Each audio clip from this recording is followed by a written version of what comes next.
Have a few minutes? You won't believe what you can do with it. Open a Regions checking account online in as little as 5 minutes. Then enjoy award-winning service and banking tools and tech that help you live in the moment. Learn more at regions.com/live in the moment. Regions Bank, member FDIC.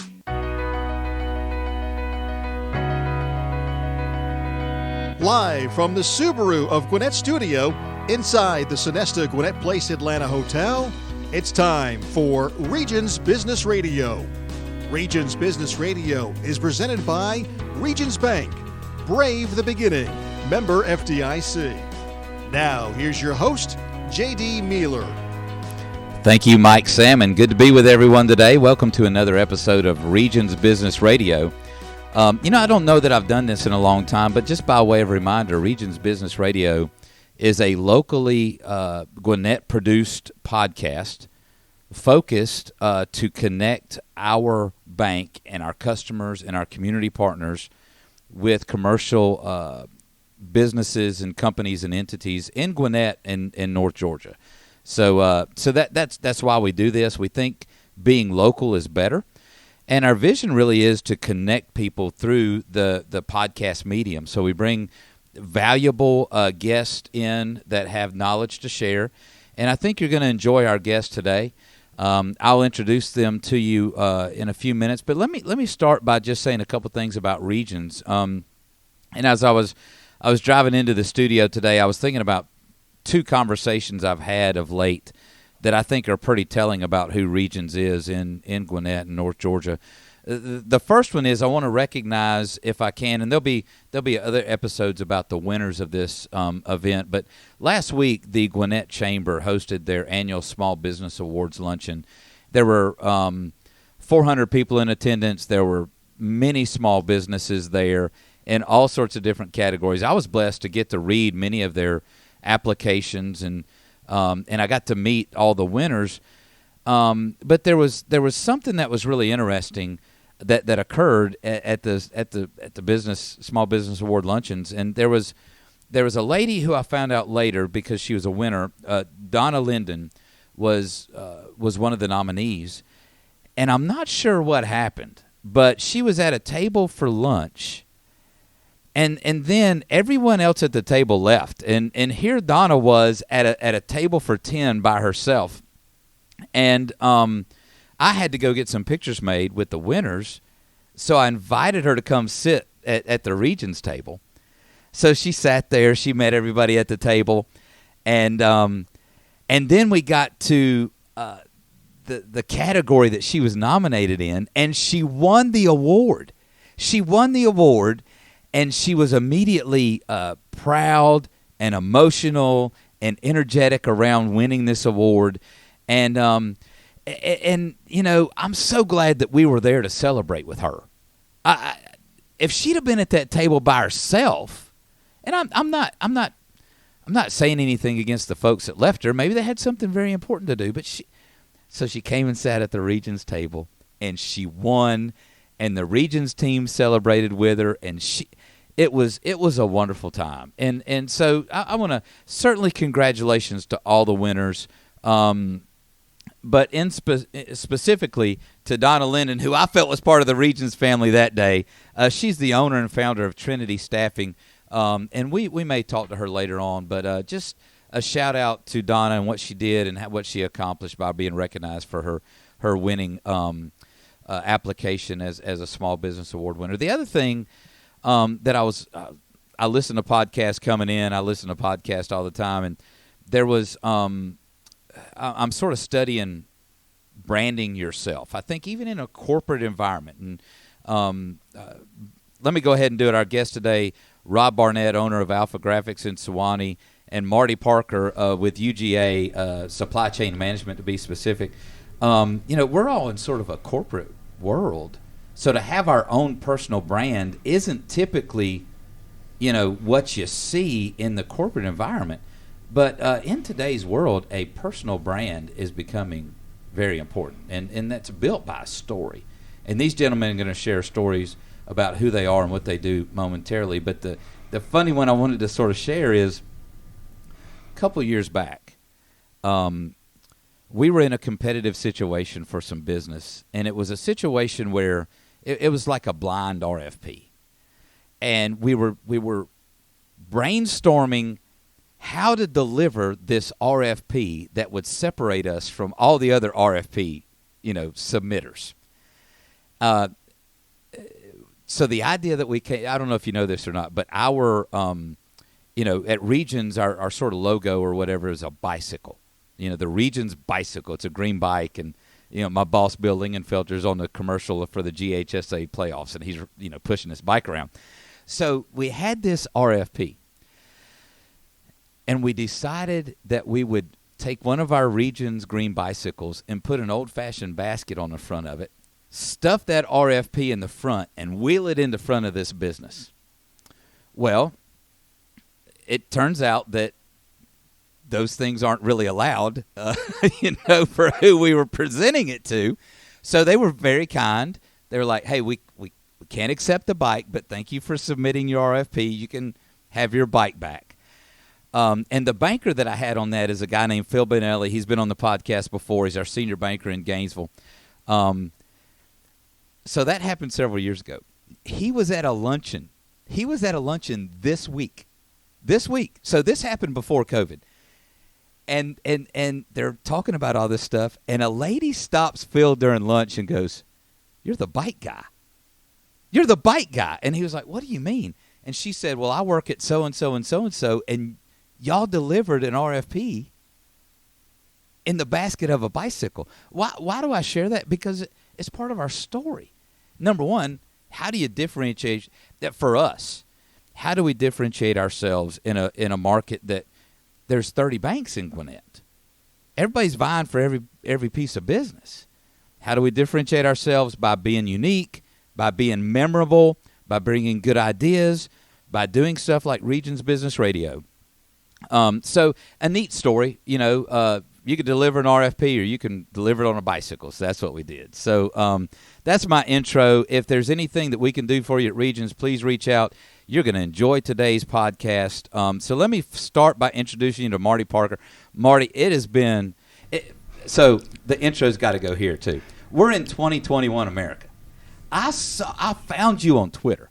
You said it's Supply Chain Dog on Twitter. That's right. DAWG. Of course, the only way you spell dog. Exactly. And I saw it and I thought, man, this guy's smart. I need to know him. So we connected. Yes. We talked on email. We've talked on the telephone because your expertise is in supply chain. So tell us a little bit about yourself and your expertise. So first thing I'd like to say, JD, is if you want to give us bikes, I'll gladly accept a bike because parts are out about 2 years. So they're very valuable right now. Wow. It's very hard to get a bike these days. Wow. My personal motto is I help students and companies grow and succeed. I help students as a lecturer at UGA, teaching them, but ultimately helping them find jobs. They're not. I tell them they're not coming to UGA to hang an awesome Terry College of Business degree in their parents' basement.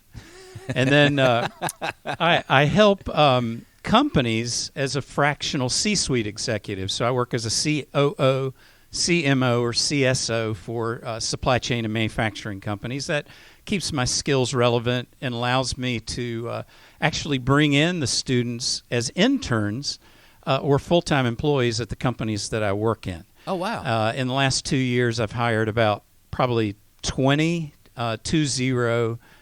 interns in both marketing and supply chain at those companies. So I love what you're saying about personal branding because that motto kind of frames what I do and how I do it. And so when you invited me to be on this podcast, if I can help anyone learn about supply chain and the issues we're facing, I love doing that. Well, I love that you can connect the students to opportunities in a very specific role that really is all the rage in business. So there's two things when we go on our business calls, there's two things that we talk to everybody about. And it doesn't matter industry, it doesn't matter size, it doesn't matter geography. Number one is labor, and number two is supply chain, which is why you're here today. And our title for today's podcast is Supply Chain 101, not to discount Alpha Graphics because we could work that in somewhere in the title, but supply chain affects all businesses. So, Marty, Supply Chain 101, lay it on us, man. Tell us about what it means and what it really is. So the definition is easy. It's sort of the movement of goods, all the physical things that we need as a country to get them, use them, but it's also all of the information that goes with them. And so it's like the movie, this is going to date me, Planes, Trains, and Automobiles, when John Candy and Steve Martin are trying to get home. And the supply chain is a little bit like that right now. We've got some goods, in various places in the world trying to find its way here, and it's having a heck of a time. And there are a lot of concepts around why that is. The idea of bottlenecks, a process can only go as fast as its slowest step. And what we are seeing real time that I teach is bottleneck that's moving from place to place. And so, we need our stuff, and the supply chain is, and the people who are in it are the ones that get that to us. So that's a broad topic. What are a couple of the primary issues with the current supply chain? Well, that's I mean, the top two or three, or at least the few that you prefer to talk about. There's a bunch. I would say, one, we are seeing massive changes in the demand curves. So with COVID, everybody was staying at home, and suddenly, for example, cooking at home, not going to restaurants. There was plenty of restaurant toilet paper or restaurant-grade food, but grocery stores were running out because that supply and demand curve changed. Everybody was working from home. Now suddenly folks are going back into the office, and they need cars to do that. So one big thing that's happening, and more than I've ever seen in my career, you would expect like the usage of something like toilet paper to be extremely constant, and your supply chain and manufacturing be able to predict what you're going to need and when you're going to need it. And that's not been the case at all with COVID, because we haven't had a pandemic in 100 years or whatever it is. And then the other challenge, is we're in a pandemic that is striking in places that we just can't predict. And so, China was shut down, and the way they respond to the pandemic is just to basically shut the whole city down. So manufacturing would get shut down, or maybe there'd be an outbreak in the port, or maybe the truck drivers or whatever it is. Or the Chinese New Year. I heard that was an initial part. When COVID came out, I'm sorry to interrupt. It was an interesting point, because when COVID came out and sort of hit the shores, it was coming off the Chinese New Year. And as I understand it, I've never been to China, but I was trying to listen to some supply chain podcasts after I met you. Yes. This guy on Twitter, he's called Huntsman, he was talking about, in China, during the New Year, it takes you days to travel to your family. Then you spend a week with your family. Then it takes you days to travel back. So typically, U.S. manufacturers or distributors work that into their ordering, but you had that Chinese New Year, let's say 3 weeks. Then COVID hits, everything's shut down. So that domino at the beginning was, it was off from the start. Absolutely, and that's a perfect example of why it matters for Regions Bank customers. If I were buying things that I needed as a business pre-COVID, I could safely place those orders in December, have an expected amount of working capital that I need. Suddenly, you've got severe shortages, and folks are saying, no, I need your orders 6 months in advance, 9 months in advance. And if you're a small business owner, you've then got to wait for it to come in. You've got to pay 50% up front before you ever start seeing any revenue from it. So that all of my clients, had to go talk to their bankers and figure out, how do I get the cash for that working capital? And then how do I know when I finally get it in 9 months that anyone's going to buy it? An example would be swimming pool supplies. When COVID hit, everybody opened their swimming pool everywhere. It wiped out every bit of swimming pool supplies. You couldn't get them. You couldn't get them anywhere. Well, is that going to be the same next summer? If I order a year in advance and I ask you for working capital that far out, are you going to give it to me based on this year's predictions? It's extremely difficult. Yeah. And so there's so much underwriting we could talk about in that. Scenario. It's why I'm here, right? It is, yeah. And so things are just taking longer to get because factories are out of capacity. The ports are out of capacity. Trucks and drivers are out of capacity. Even warehouses. There aren't enough warehouses in the U.S. They're at 99% capacity. Yeah. So that all is a perfect setup for the services you provide at Regions because small business owners need you. Well, that and the conversation around how to navigate cash flow with these issues is dramatically different than what we used to talk about 24 months ago. Exactly. When we had a customer in Gainesville that manufactures some rubber. It's a great company, but and I apologize for describing it this way, but if you think about when you go to a bar, that little rubber thing where they put the glasses and they pour the drinks and it sort of catches all the run over, those rubber mats a lot of them are manufactured in Gainesville. Well, our customer couldn't get his stuff. He knew it was in a container in Savannah, but he needed it. His employees needed the work. He sent a truck down there to get it himself. I mean, you have some people that are taking things on their own to shorten the supply chain for their own business that they normally would not have had to do. In the meantime, we were talking about trucks earlier. That we got a customer up in Gainesville that can sell used like Peterbilt long-haul tractors for more now than when he bought them, and they got 400,000 miles on them. The whole thing is just so interesting. I started looking at cabs to buy to maybe, and I've got some CDL buddies that will go and do long haul. I go, it's a perfect opportunity to do it right now. I mean, they've got a shortage of truckers. Mm-hmm.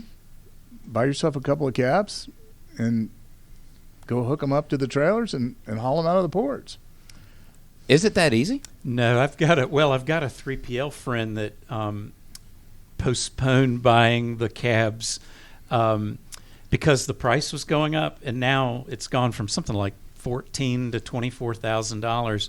And when he went to place this recent order, they said the lead time was 8 months, and if the price went up during the next 8 months in the contract, that you had to pay the higher amount. Take it or leave it. So there's a severe shortage of the actual cabs as well. But there's some used ones out there you can pick up. Yeah, no doubt. Yeah, but I mean that's how things happen. You know, guys sit around, they talk about how can we solve this problem, and it seems like it's this wasn't on our script. Is this a problem that can be solved? Yes, it's going to take time. One thing that's solving it that's not making anyone happy is prices are rising, which communicates scarcity. And I was just discussing this with my students. I just did a 11 Alive News talking about the used car shortage.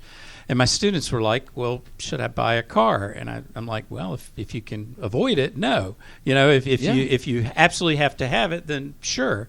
And we discussed the fact that you think about it, your car is used, 1% of the time, maybe 2%. So it's 98% useful capacity. There are alternatives to your car, you know, and so the solution, the capitalism solution, is going to be somebody will figure out how to match cars that aren't being used with people that need them, or people that don't need it will sell it for a profit, you know, and make money from it. Factories will, respond to the need. As an example of the bike, I was not joking about the bike. An entire eBay-type network around the world came up for bike parts. It just out of thin air was created because the price of bike parts were going through the roof, and everybody started looking their garages for old bikes to pull parts off to make some money. So, I mean, that's one of the beautiful things about capitalism. Now, the other side of it is some of the resources need to be coordinated by the government in some manner. Capitalism isn't going to give us port capacity. It's just not going to happen. It's a shared resource. So it's going to have to be both things to get us out of this thing. So go ahead, Rob. I got a question about the port capacity. I keep hearing about a lot of the backlog in the ports and the containers that are in the ports are because some of these states have allowed these companies to go out of business. They no longer need the goods that are in those containers sitting in the ports. So what do you do with them? I haven't even thought of that. Yeah, that's tough. I don't know. I don't know what you would do with it. I did read that, or I saw on NPC News about 2 weeks ago that because of warehouses being out of capacity and truck drivers being shortage, they were dropping their trailers. Neighborhoods. Yeah, in people's yards. Yeah, in California. Abandoning them. Yeah. Near Long Beach. I've noticed, and I don't know the name of the company, but between here and Gainesville and Flowery Branch, there's it's called Pallet wholesalers or something. And I wonder if that's what happens to some of those goods. Some of these people go and buy, if somebody doesn't pay their lease for their self-storage and then the owner kicks them out, people come and bid on them and then they open them up and see what they get. Right. I wonder if there's leftover units at the port if nobody claims them. I wonder Absolutely. if you go in and you buy them and then you bring them home and you're like, hey, I got a bunch of Palmolive and That's Bounty right. paper towels. I see a business here, JD. You get us the money. We'll. This will be like your 6th or 7th business. I'll be your COO. Why am I saying this live on the radio? Somebody's going to steal this awesome idea. But no, that's absolutely the way you solve this. Is people see opportunity in that sort of thing, and that has to happen. I like to think that I'm going to give a name to how we get out, and a part of it is the ingenuity of the American business person. That we have a history of finding opportunity where people think it doesn't exist, and then somebody really smart takes it on, and it creates a whole industry, or like a bike part warehouse or whatever. I got my dear lovely wife Amy ran over one of the kids' bikes and bent the wheel, but there's a lot of it that's still pretty good. I could probably make a couple $100 on the parts, but anyway. No, I would agree. And in Atlanta, Gwinnett, these are areas that are leading the country in terms of supply chain startups. It's a very second largest number of supply chain jobs in the country in the Atlanta area. No, absolutely. What do you mean supply chain startups? What are they, consulting? No. So supply chain is being disrupted right now in a good way. Could make it more efficient. That's how it's being disrupted, to make it better. Yeah. And so you have all these disparate companies that can't talk to each other on old computer systems. The trucking company has a computer, the port has one, the manufacturer has one, third-party logistics. They don't talk to each other, and one of the things you need is a coordination. And there are a whole bunch of startups in that space taking the data, using things like blockchain, artificial intelligence, to take it and disrupt it and figure it out. And so and those you're exactly right. Those technologies and that ingenuity are right here in the U.S. and right here in Atlanta. One of this company, Stord, S-T-O-R-D, is on my supply chain board. The third employee was one of my students, Alex Kent. He's, I think, their VP of sales now. They just hit $1 billion in valuation. Oh, wow. And they're right here in Atlanta, and they're all about getting all of that data and all of the inefficiencies out of the supply chain. There are quite a few companies working on doing that. All inefficiencies gravitate towards efficiency at some point. Exactly. They have to. Yeah. I mean, you learn that in business school first year. That's exactly right. Well, you think about, but, and please, let's not go into it, but there are, I mean, you have ports that are unionized, you have politics in some ports where you don't have politics in others. So as much as we as American capitalists want the capitalist system of business to take this thing over, which we think it will, some of the hurdles that exist are bureaucratic and regulatory. But I still think that we get through those because, the students that you're teaching, they have a new idea that hasn't been thought of before because their perspective is today's perspective. It's, they're going to be the ones that break us out of this thing. Entrepreneurship's the answer. Absolutely. Says Mr. Entrepreneur. Well, if we don't get regulated out of it by the government. I mean, that's the problem. I mean, we've got ideas. We know how to make them work. Yep. But in a lot of cases, they won't allow us to do it. Or they make it so difficult for us to do it that you don't give up, but you just get frustrated.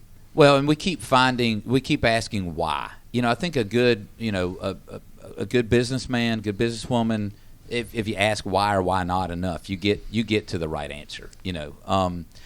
So back to these supply chain companies that are in Atlanta, sort of northeast Georgia. Can you go a little, not by name, but how is this? Do you know how the supply chain disruption is impacting our region? I'm trying to think of some examples. I would say one, every company is understanding they have to have really good computer systems to track all of these kinds of things. So the clients that I have up here are automating things. They're looking at robotics. They're looking at drones in their warehouses to count things. And that's the response to a severe labor shortage and in huge amounts of increase in wages because, again, it's scarcity, right? 6 million people dropped out of the workforce. And, honestly, these are not necessarily jobs folks want to do. The one I talk about, I think, is going to go away eventually is counting things in a warehouse. I tell my students, I'm old enough to have met people that pushed buttons for you in an elevator. That was a terrible job. Nobody wanted that job. That job is gone. I think you still have to have somebody pump your gas in, I think it's New Jersey. New Jersey or something? Yeah. There some fun videos to watch. It was a western state that just passed a law to pump gas, and the videos were interviews with people that had never pumped gas and didn't know how to do it. Quite funny. I bet. But that job, counting stuff in a warehouse, that's the future job. There's drone technology, RFID technology, camera technology. All of that gives us perpetual inventory, so we always know what we have, so we know we can meet customer demand. You then get all the information that you need in the whole supply chain along with that.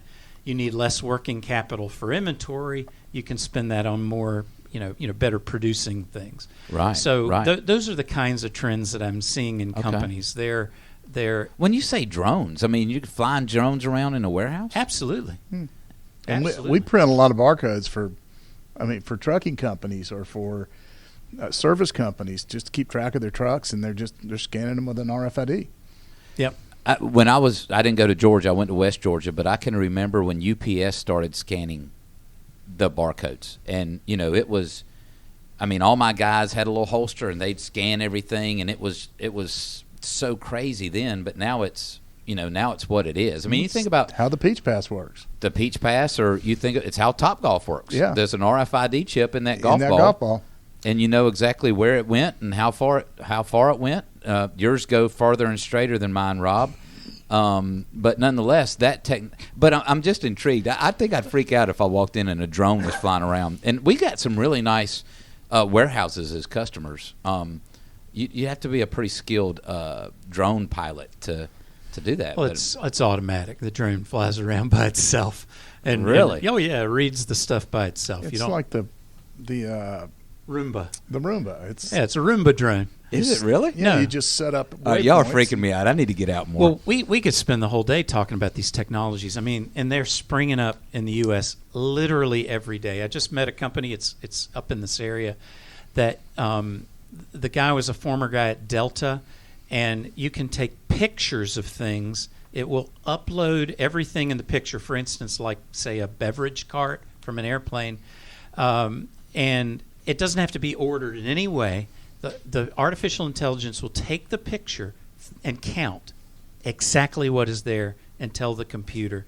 So I've seen the technology used, like there's lumber over there stacked up, take a picture, it can count every piece of wood. That's the kind of changes in technology that I'm seeing. And normally that would be a human being having to go count it. I'm familiar with the construction industry because I worked in it for 23 years. And what you would find is the construction company had 1 or 2 months of inventory. The building products company had 1 or 2 months of inventory. The manufacturer had 1 or 2 months of inventory. The raw material supplier, they needed about, a week. If they had properly communicated through the whole supply chain with the kind of technologies, then you can use the working capital on more productive things. Gotcha. So, well, and look, from a banker's perspective, that's probably our our lowest advance rate is going to be on inventory already, where we would advance more on AR. So I would think that if you can manage your inventory so that it's lower and turns more quickly, you don't need that advance rate as much as you would when you can sell more and have higher AR. That frees up some working capital. Let me ask you this, Marty. By the way, we've had a couple of great CPA partners on the podcast, Moore, Stevens & Tiller and Forstall CPAs up in Beaufort. Great guys. Both of them have, audit service where they perform, especially in the construction business where they need audits for their bonding, but they have manufacturers, wholesalers, distributors, the same type of people that we want to bank. Would I wonder if CPAs would ever use that technology for their physical audit counting of inventory? I mean, it's got to get to that point, I would think, if it's not already. Well, that's not a question you can really answer. I'm just sharing, Not to upset the CPAs, but why would you need to audit it if it's perpetual and recorded by a drone 24 hours a day, 7 days a week? Yeah, and there's nothing to audit anymore, inventory-wise. Well, there's not, but I think that's part of what an audit. That's a primary function of the audit. Right, it would be quite easy to audit. You're just scrolling down through. Anyway, I'm sorry to chase that. It's just so interesting. Yeah. And I can't wait to see what we as a bank do to help companies do that, especially right here in Atlanta where, and this is going to a question that I wanted to get to, the busiest airport in the world. It's not just not pedestrian traffic, it's cargo traffic. We got Savannah, we got Charleston over in South Carolina. But, we have the inland port coming to Hall County. No, that's not Gwinnett County where we're sitting today.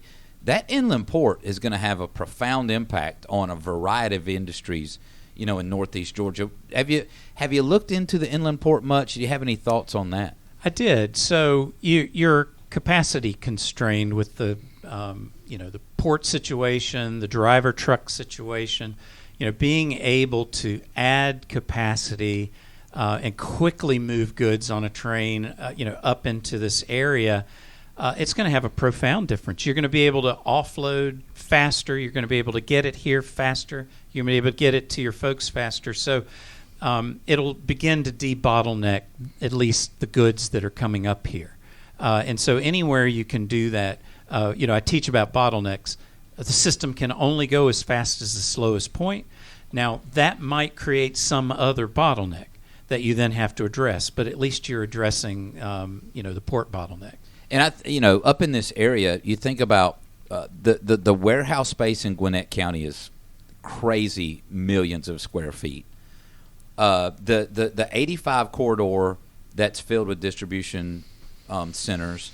Then you got manufacturing that covers from Norcross north to Gainesville and beyond. Just sort of, I would say, sort of northerly topping out at Kubota, just north of Gainesville. From everything from OEM suppliers that are going to be shipping things in, access to 85.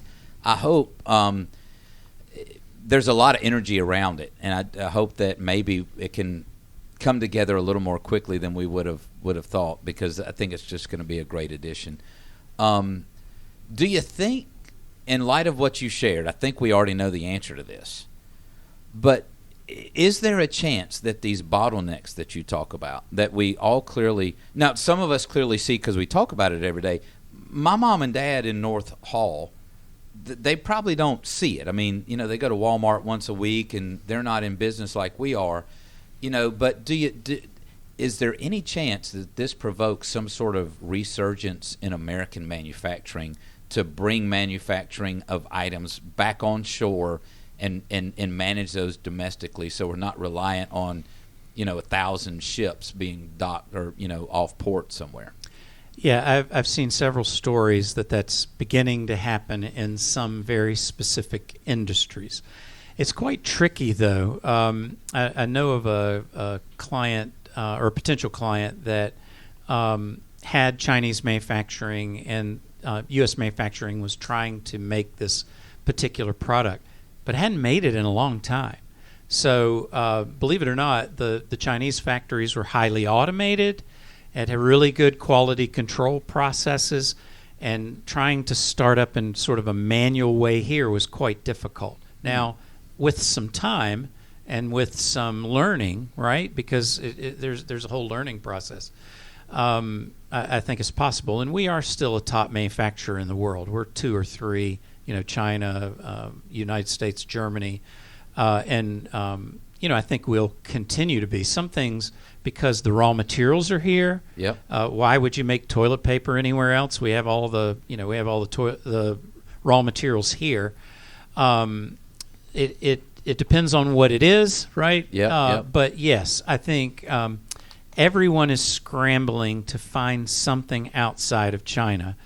And that's causing capacity issues in Mexico, capacity issues in every other, Malaysia, India, all the places they're trying to go, because they're out of capacity too. So, that's an opportunity if folks can figure it out. What I would hope we would do is figure out how to do it better. Not how to just do it exactly the same way. Mm-hmm. Maybe use better technologies, use better, robotics, use automation, those kinds of things. But you've got to have, you've got to be able to compete on the world market now. So even if we, have a resurgence in manufacturing, it doesn't allow us to not do that well, because we're going to be competing on the world stage. That ship has sailed, no pun intended. Well, in my world, and Rob was in the banking business for a while, and this is going to resonate with both of you, I believe. What I equate what you just shared with in my mind is there's a difference between making a decision for capital on rate and fee compared to access to that capital. We had a situation where a client needed to buy a piece of equipment. There were two avenues that we could go within the bank to help them acquire. This is an $800,000 piece of equipment, and those two avenues came down to longer process, perhaps cheaper rate, expedited process, a little bit higher rate, and the expedited process that was easier to get the capital, although you paid a little bit of a premium, was the way to go because they needed it. They can't hire employees right now. Nobody's working. They needed to automate. So if we're talking about, it just makes me think I think that we went to China because we could get goods manufactured at a lower price. Now we understand compromising some quality in some areas. I would think there's some pride in American made. That's correct. And the quality thereof. If we could find a way with technology, with ingenuity, to almost replicate the automation and what they do in China and do it on our shores with our quality, that could be a home run. Absolutely. I work as a chief operating officer for a small manufacturer in Clarkston that makes compression garments. Okay. And his big differentiation point is customization. Okay. So you have certain kinds of surgery. You need these garments. Well, if you order, a boatload from China, they're the same size. You get 2 or 3 choices. Yeah. But if you order from him, you can get exactly what you want in whatever combination you want. Oh, wow. And so that's a premium over just the cheapy stuff, and it's better. We're making lithium batteries here. We're making Teslas here. I would rather make the high margin things than brushes or some commodity. Right. And so I think yes, manufacturing, but manufacturing of things that people around the world are going to want to buy from us because we can make it better, and it's a high margin product that provides a lot of value. Right. If that makes sense. Oh, it does. So there's a big difference. And I don't know that we ever want to go back to making some kind of, injection molded commodity thing that's mass produced. Like a T-shirt would be an example. I don't know the math would ever work. But lithium batteries or Teslas or these unique compression garments, absolutely. That's really cool. That's a really great we could talk about this for hours. Thank you for coming on today. Thanks for being here and bringing your knowledge. The final question would be, and you mentioned this earlier on,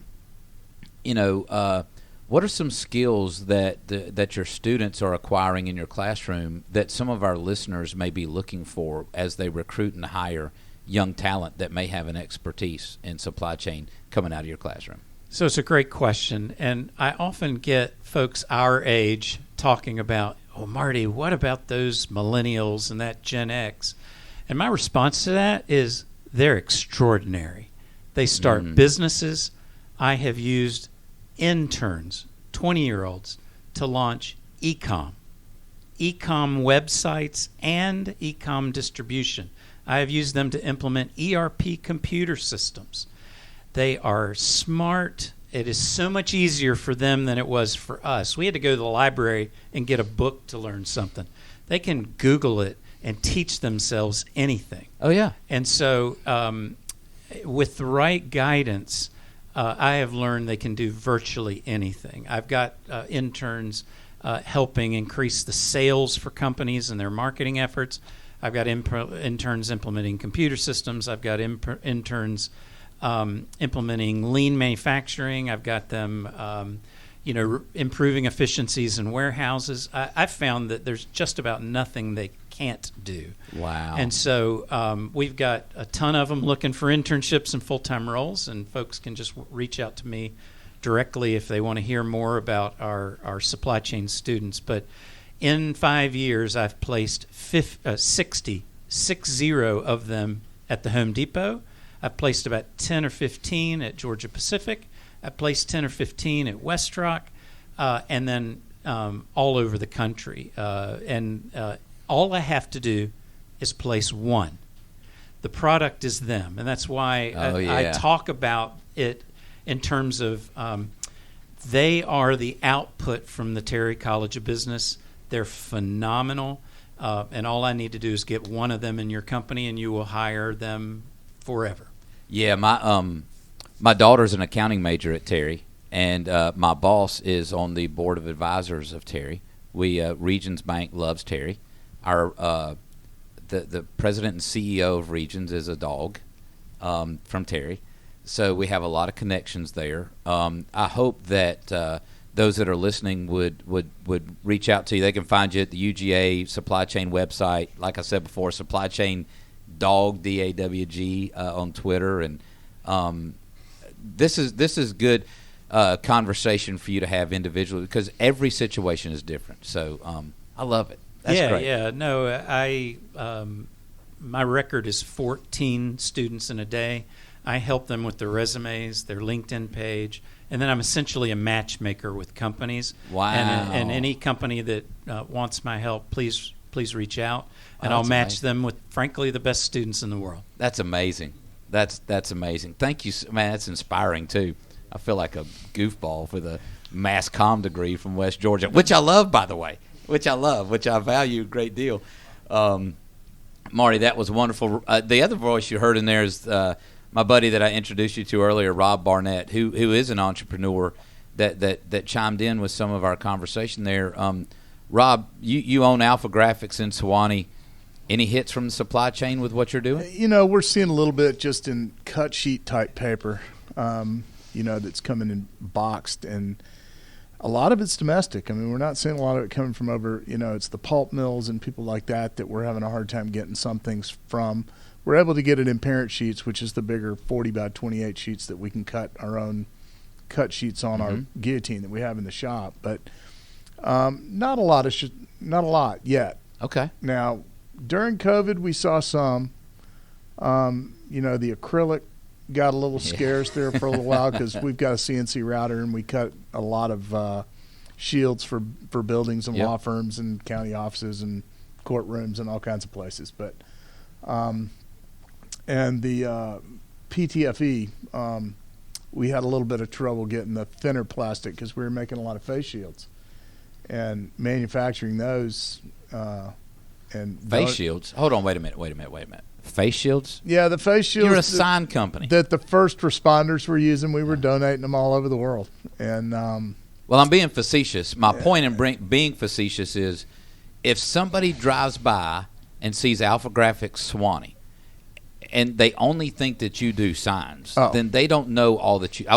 Because companies needed different things when COVID hit. And you were there. I mean, you were on 11 Live News yesterday. You were on Atlanta News several times during COVID. Yep. What? I think that's a wonderful success story where you met the needs of the community during that time. You just have to pivot. I mean, it's, you see not necessarily an opportunity because I didn't look at it like an opportunity. I looked at it, what can I do to help what's going on right now? And when I did it, I didn't even want to be on the news. Somebody found it, put it on Facebook. It went viral, and I get a call from WSB. They want to come out and take a look at what we're doing and talk to us about the face shields. We were sending them to hospitals, police forces. I sent 30 to an army unit in Italy. Oh, wow. Anywhere, and we got to a point where the hospitals just insisted on buying them. We'd given them away so many, they just said, look, we can't get them. And the N95s, they were making them wear for days on end. If they had these plastic shields that went in front of them, they weren't getting contaminated, and then they could wear those N95s and not have a contaminated mask on. Oh, wow. Because they couldn't get new ones. And, we do all kinds of stuff. We do custom packaging. We brand things for people. I mean, that's one of the biggest things we do is brand individuals. I had a story. A friend of mine's son emailed me the other day. He's got a company called Southern Detailing. And he goes, can you make me some business cards? I mean, young entrepreneur. I said, yeah, I'll even do the artwork for you for free. And we'll sell you, give you a discount on the card. I mean, anybody that's an entrepreneur, I'm going to try and help any way I can. Yeah. Especially at that age. That's your heartbeat. 16, 17-year-old kid. And he just is doing his best to try and forge his way. Yeah. Well. And still in high school. Control the controllables. But, you talk about branding. We do a lot of branding for people, from individuals to small companies to multinational companies. Okay. We do a lot of branded packaging that's specific to them that they want to do for customers or for employees or for whatever and wherever. Well, I mean, I like to think if somebody thinks of Alpha Graphics as, you did my daughter's graduation sign. Yeah. You do so much more than that.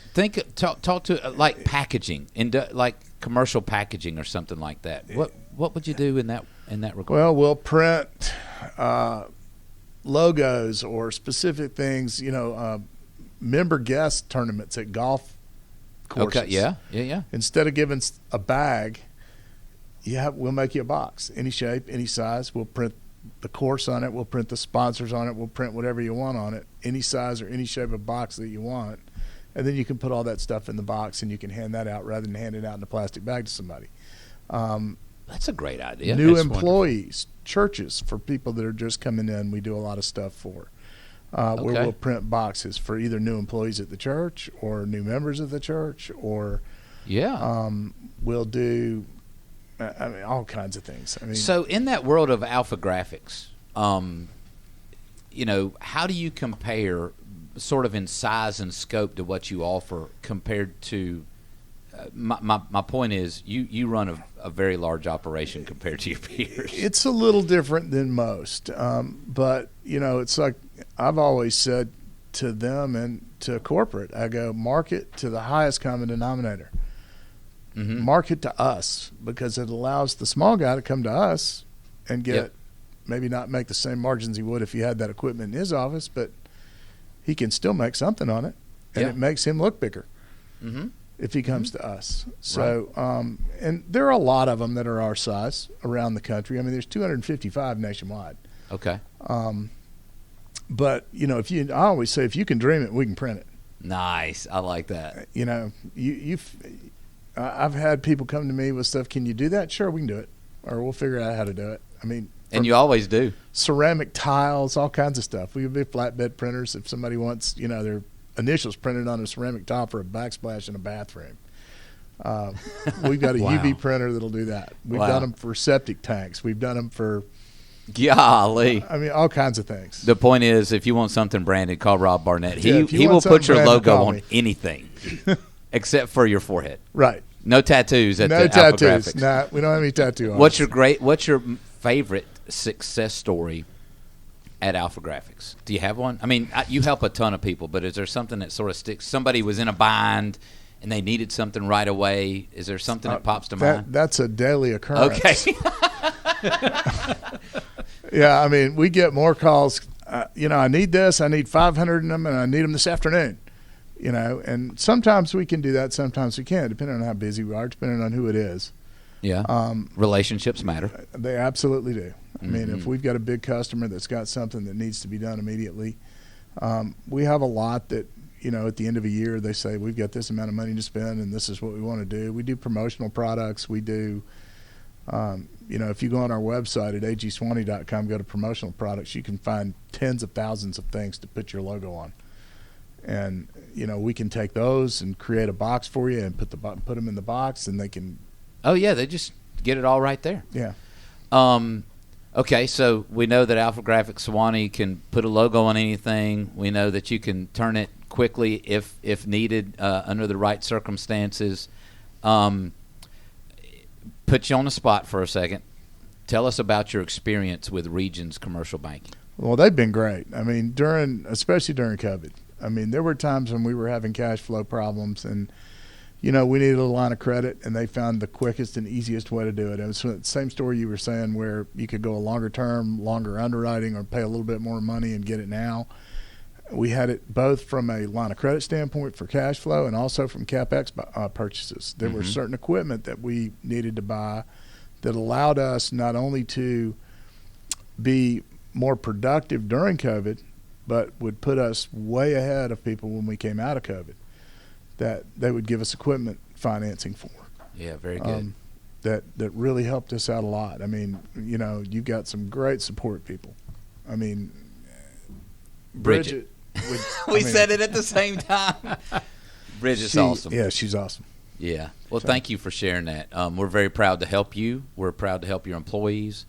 And we're happy to have you on today. I hope that this helps you. And Marty, I hope that you're helped as well.